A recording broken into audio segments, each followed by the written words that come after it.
ఏ గాలి సోకినదు ఆనందం కమ్మాయని అమ్మని పిలిచి బాగా చెప్పలేని పసికందుతాను అమ్మని పిలిచి బాగా చెప్పలేని పసికందుతాను నువ్వు అట్లాంటి పిల్లకి ఎట్లాగైనా శిక్ష వేసవయ్యా నువ్వు అట్లాంటి పిల్లకి ఎట్లాగైనా అంత శిక్ష వేసవయ్యా.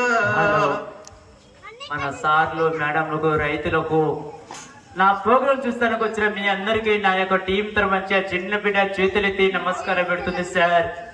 సార్ మీ వీధి నమ్ముకొని మీ కాలనీ నమ్ముకొని బతుకు తీరు కోసం వచ్చారండి. మీరు చదువుకున్న వాళ్ళు, జాబులు చేసేవాళ్ళు, ఉద్యోగం చేసేవాళ్ళు, నేను పేదవాళ్ళని మీ కాలనీ నమ్ముకొని వచ్చాను. నా ఆడబిడ్డ కన్నీరు మీరు చూస్తున్నారు సార్. ఆ పాప చేతిలో ఎవరైనా పిలిచి బిడ్డ చేతిలో ఒక పూట భోజనానికి 1000 రూపాయలు కట్నం ఇచ్చినా, ఒక 800 కట్నం ఇచ్చినా, ఒక 700 ఇచ్చినా, ఒక 500 ఇచ్చినా, ఒక 400 ఇచ్చినా నా ఆడబిడ్డ కన్నీరు చూసి మీరు ఎవరు ఖాళీగా పోవద్దు సార్. మీ కుటుంబాలు బాగుండాలండి. బతుకు తీరు కోసం వచ్చాను. ఆడబిడ్డ ఖచ్చితం చేసి మీరు అందరూ సహాయకరం చేయాలి. ఆ పాపను కర్రని 10 గజాల పైకి లేపనమ్మా.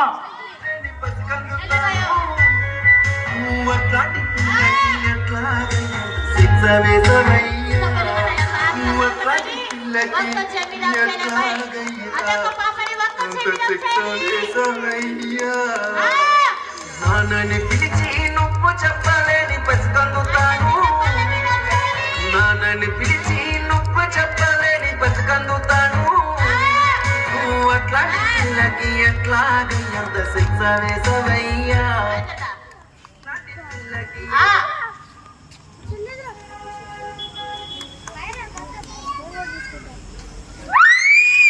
ఎట్లాగైనా అంత శిక్ష వేసవయ్యా నువ్వు అట్లాంటి పిల్లకి ఎట్లాగైనా శిక్ష వేసవయ్యా.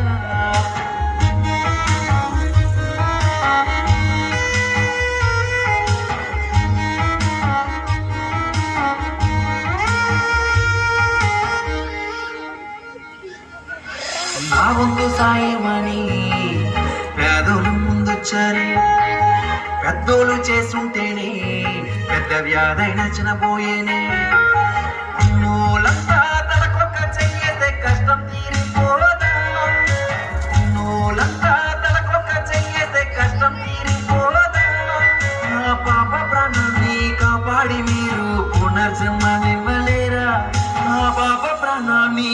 హలో సార్, మేడం మీ అందరికీ చేతులెత్తి నమస్కారం పెట్టాను సార్. ఒక్కసారి ఆలోచించి చూడండి సార్. పాప